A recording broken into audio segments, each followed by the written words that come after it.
पैसे के विवाद के चलते ज़ारा और मिनाज ने की एडवोकेट हिना शेख की पिटाई, मामला पुलिस ने किया दर्ज। तो उन्होंने बोला था कि मैं 50% डिस्काउंट के ऊपर आपका एडमिशन करा कर दूंगी, 50% डिस्काउंट पे मैं आपको बुक्स वगैरह भी दिला कर दूंगी। तो उस वजह से मैंने उनको पैसा ट्रांसफ़र किया था गूगल पे से। और एडमिशन्स की रिगार्डिंग मेरी कॉलेजेस स्टार्ट हो गई, 1.5 महीना हो गया कॉलेज स्टार्ट होकर। मैं कंटिन्यू उनसे बात कर रही थी कि आप मेरा एडमिशन करा कर दो, कॉलेज स्टार्ट हो गई है, मेरा फर्स्ट सेमेस्टर आने वाला है।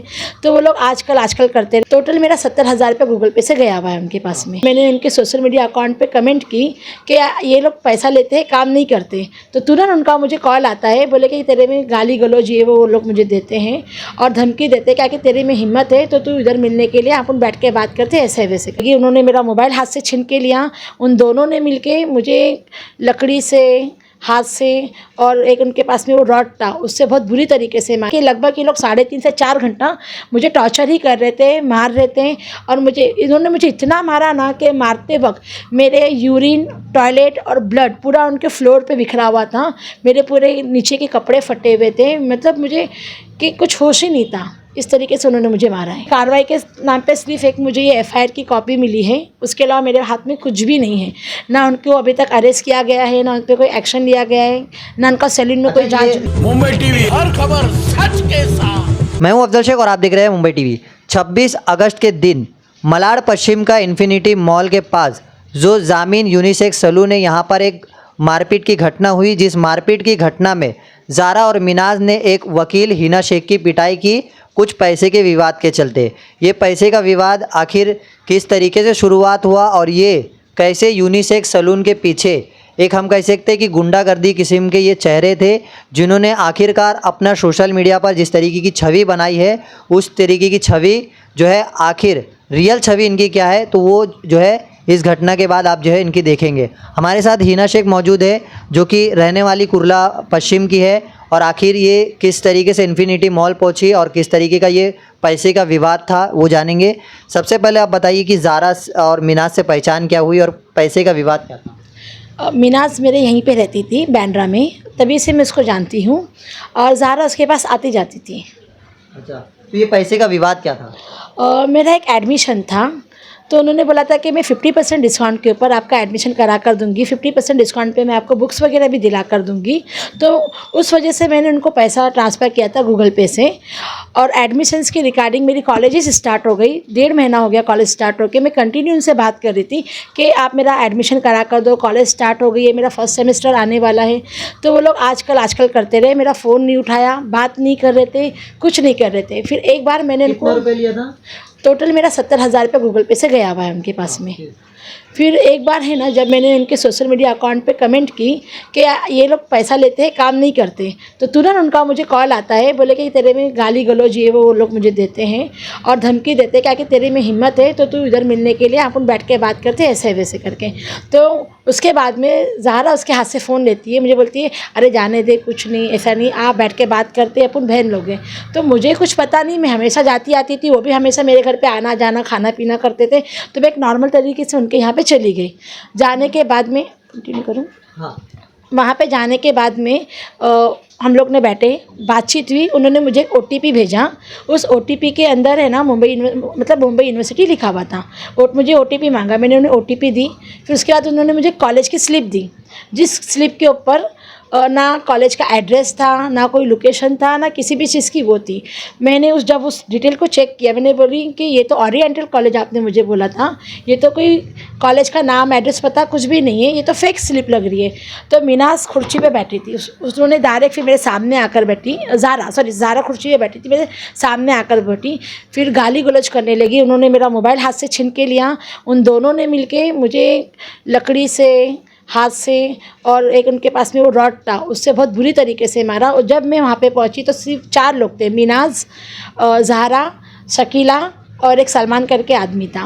फिर उसके बाद में ज़ारा कंटिन्यू फ़ोन कर करके लोगों को बुलाती गई, जिसमें 7 लड़के आए, उसके बाद में एक सबीना नाम की औरत आई, फिर उसके बाद में और तो कोई औरत आए थे। मेरा मोबाइल छीन लिया गया था, मेरे पास में मेरा पर्स छीन लिया गया था, जिसमें मेरा बहुत ही भारी नुकसान हुआ है। मेरे गले में चैन थी, मेरे कानों की रिंग थी, मेरे पर्स में जो पैसे थे। आप उनका CCTV कैमरा, मैं पुलिस वालों से रिक्वेस्ट करूँगी कि आप प्लीज़ उनका CCTV कैमरा देखें।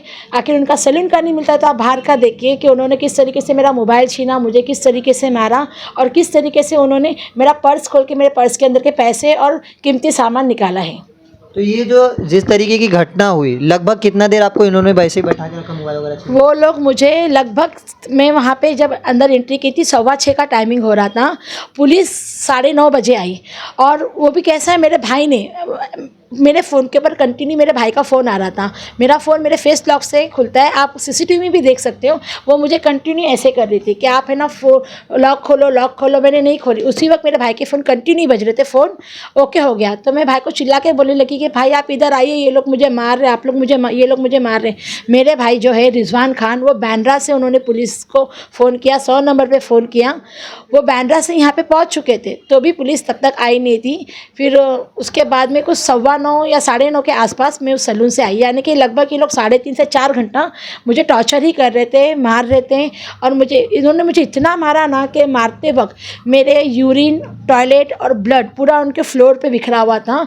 मेरे पूरे नीचे के कपड़े फटे हुए थे, मतलब मुझे कि कुछ होश ही नहीं था। इस तरीके से उन्होंने मुझे मारा है। तो पुलिस प्रशासन ने इस पर अभी तक क्या कार्रवाई की है और क्या पुलिस की कार्रवाई से आप संतुष्ट हैं? पुलिस प्रशासन ने अभी तक है ना, मुझे एक एफआईआर है, ये एफआईआर पुलिस प्रशासन ने मुझे दी है, पर कार्रवाई के तौर पे उन्होंने कुछ, मुझे नहीं लगता कि सही कार्रवाई की है करके, क्योंकि उन्होंने है ना अभी तक ना मेरी उन लोगों का सैलून के ऊपर जांच की, ना मुझे कोई सीसीटीवी का पता है कि उन्होंने पुलिस का ये बोलना है कि सीसीटीवी मैंने तोड़ी हूँ। तो हमने कहा कि सर मैं कैसे सीसीटीवी तोड़ सकती हूँ, तो सीसीटीवी का अभी तक कुछ पता नहीं। आके सीसीटीवी टूटी है तो ठीक है, आप डीवीआर ले लीजिए ना। तो सीसीटीवी का अभी तक पता नहीं है, ठीक है, आखिर अंदर की सीसीटीवी नहीं मिलती है। मैंने पुलिस वाले से कहा कि आप बाहर की सीसीटीवी ले लीजिए लॉबी की, उसमें तो इंक्वायरी होगी ना कि कितने लोग अंदर आए और कब तक थे, कब तक गए करके। तो अभी कार्रवाई के नाम पे सिर्फ एक मुझे ये एफआईआर की कॉपी मिली है, उसके अलावा मेरे हाथ में कुछ भी नहीं है। ना उनको अभी तक अरेस्ट किया गया है, ना उन पर कोई एक्शन लिया गया है, ना उनका सैलून में कोई जांच भी। ज़ारा और जो बिनाज है, इनका बैकग्राउंड क्या है और आखिर ये करते क्या है? जामीन जो यूनिसेक्स सैलून है इसके अलावा पता है आपको? ज़ारा तो लोगों के एडमिशन्स बनाती हैं और घर वगैरह के सब ऐसे जो डॉक्यूमेंट्स होते हैं ना, फ्रॉड डॉक्यूमेंट्स, वो बना कर देती हैं।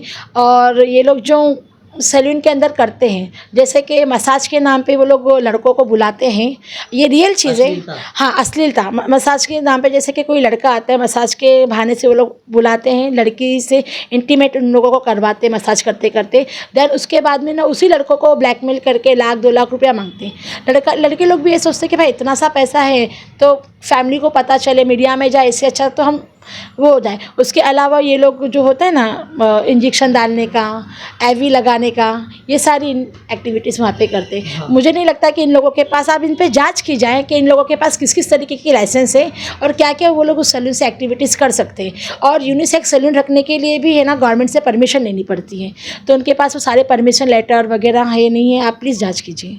तो ये जो तमाम चीज़ें हुई है, इसको लेकर पुलिस के आला अफसर है, उनसे क्या मांग रहेगी और किस तरीके का जो है न्याय की उम्मीद है आपको? सीनियर ऑफिसर ने मुझे बहुत सपोर्ट किया है, उनके बोलने पर ही मेरी एफआईआर भी दर्ज हुई है। साहब ने मेरा बहुत साथ दिया।